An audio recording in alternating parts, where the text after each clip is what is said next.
Ang hirap mag-ipon para sa pamilya. Gandang araw po, ako po si RP ng Jim Dipo. May isi-share ko sa inyo na personal experience ko. So, kasi nagkaroon ako ng failed marriage. So, mula nung malilit pa yung mga anak ko, isang 6 years old at saka isang 3 years old noon, ako na mag-isa yung nagtaguyod sa kanila hanggang sa lumaki sila. Nakapagtapos na pag-aaral ng yung isa college na, malapit na rin matapos. So ako kasi nahirapan ako na na mag-ipon para lumaki yung yung kita ko, kasi syempre pag single parent ka, ang problema mo doon, ikaw lang mag-isa talaga yung nagtataguyod sa pamilya. Malaking bagay kasi kapag dalawang parents yung kumikita para mag-provide sa pamilya. So may i-share ako sa inyo kung single parent ka, pero mas makikinabang ka nito kung kung buo yung pamilya nyo, dalawa kayong mag-asawa, whether may anak na or wala, mas makakapulutan mo to ng aral. Sa dagat kasi tayo ngayon Nakita ko kasi kanina, merong activity rito, yung bangka nagsasagwan. So, maganda na ma-compare natin doon yung topic ko for today. So, sa akin kasi, ang nangyari sa akin, dahan-dahan lumalaki naman yung kumpanya, dahan-dahan. Pero ang tagal, kasi isipin mo to, 2008 ako nagkaroon ng gym. Yung kauna-unahang gym ko, pakita natin sa video, 30 square meters lang siya sa garahe. So 5 taon ako na may gym na ganun. Ang ginawa ko kasi doon, inipon ko yung kita niya. Inipon ko kasi at that time meron naman ako ibang pinagkakakitaan, yung paggawaan ng gym equipment, yung Jim Dipo. So kaya ko mag-ipon ng 5 years sa kita ng gym. So after kong maipon ng 5 years, 5 years ko inipon para makapagpatayo ng unang Gym Republic. So pakita natin yung kauna-unang Gym Republic sa Cavite City. So yan, 1,200 square meters siya. So ito, way back 2013, yung kauna-unang Gym Republic na yan. Kasi 2008 yung garage gym ko noon Okay, so natigil ako doon. Kasi sabi ko okay naman, kumikita naman yung Dipo, yung paggawaan, tsaka Gym Republic Cavite City. So kampante ako. So unti-unti nakakaipon naman ako. Pero ito ngayon, so ang dami kong natutunan through the years, sa experience, sa pagre-research. So, yung isa sa mga natutunan ko kasi yung snowball effect. Yung snowball effect, maliit lang yung snow, 'di ba? So habang gumugulong siya, lumalaki ng lumalaki. So yun yung lesson na pwede ko maituro sa inyo, kasi ngayon, biro mo 2013 ako nagsimula nung Gym Republic na warehouse. Pero 2024 lang ako nagtayo nung second Gym Republic ko sa Tarlac.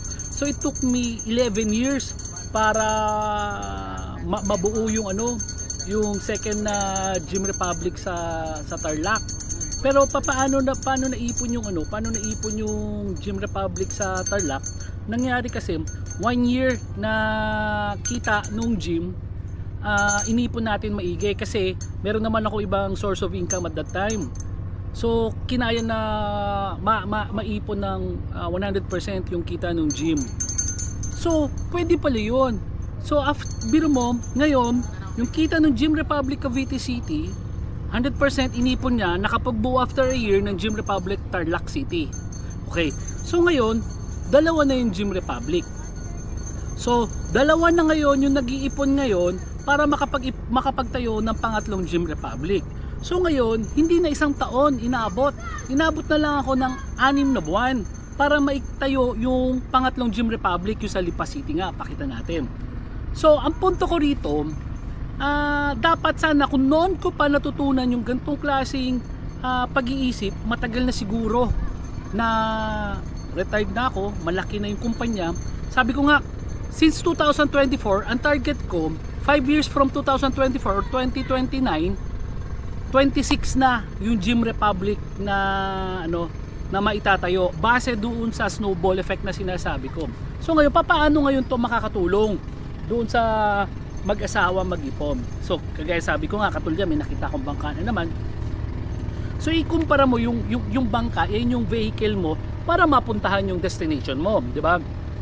Ngayon, dalawa kayong mag-asawa, dalawa kayong nagsasagwan. Pero ito ngayon na maganda.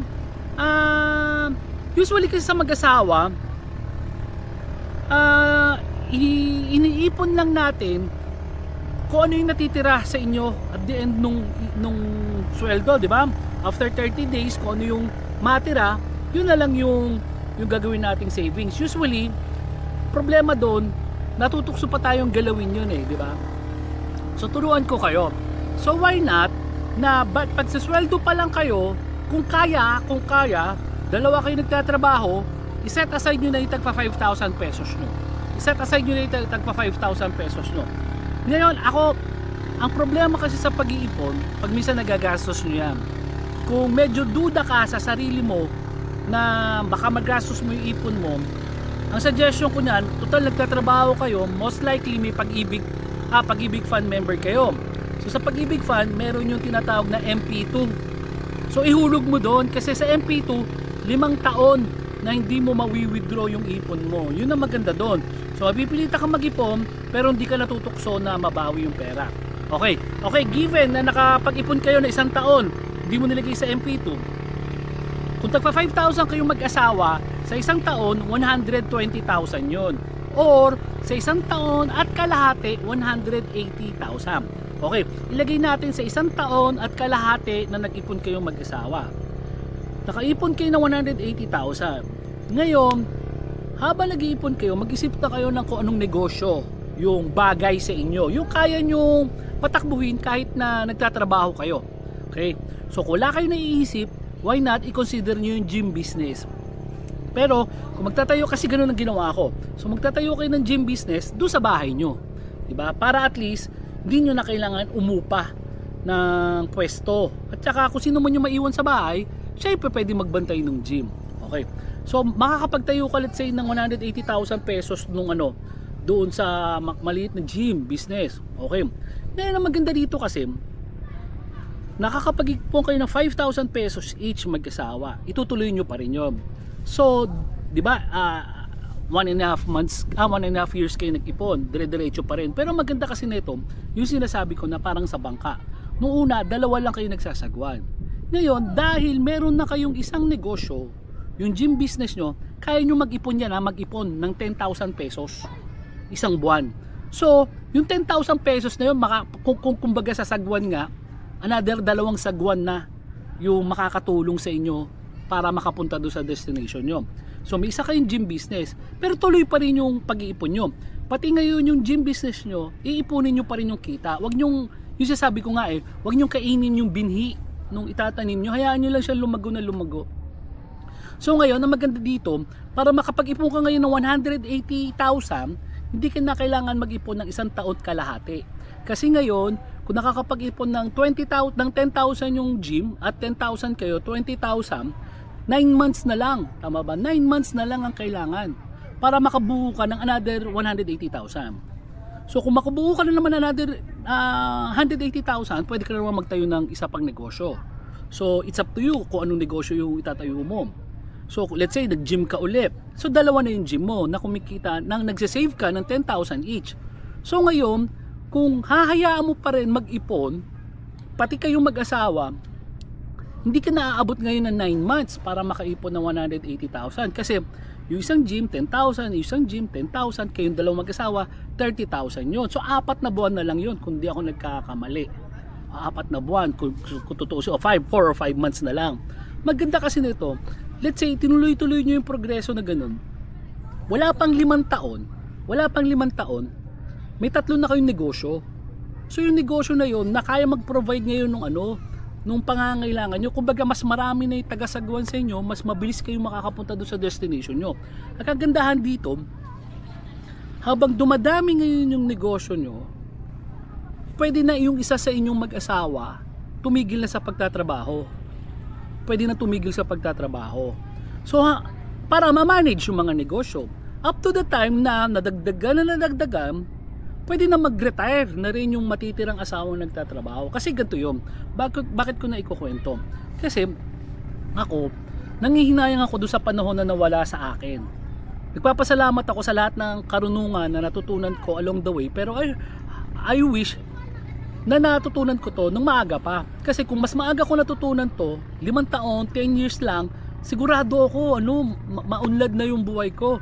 Ako ngayon parang inabot ako ng 20 years bago ko na-realize at nabuo lahat, nag-materialize. Hindi lang yung idea, hindi lang yung pagpaplano, kundi yung action. Nag-materialize siya after 20 years nung buhay ko na natutunan ko. So sa mga anak ko, yun yung gusto ko matutunan nila. At sa mga nanonood sa akin na bata pa or kahit may edad na, it's not too late. Kaya mo pa rin planuhin. Ang kailangan mo lang talaga magsakripisyo ng iilang buwan. Sabi ko nga, hindi ka naaabot ng 5 years eh. Hindi ka naaabot ng 5 years. Ilang buwan lang na pagtsatsaga mo, wag mo hayaan maapektuhan ng pamumuhay mo yung additional na income mo. So kung paano ka nagsimula yung lifestyle mo, hanggang bago mag 5 years, ganun pa rin yung lifestyle mo. Tapos makikita mo, doon sa ika-5th year mo, ang laki na nung aanihin mo. To the point na magugulat ka, pwede ka na palang tumigil at magawa yung mga gusto mong gawin. Ako po si RP ng Jim Dito, gandang araw.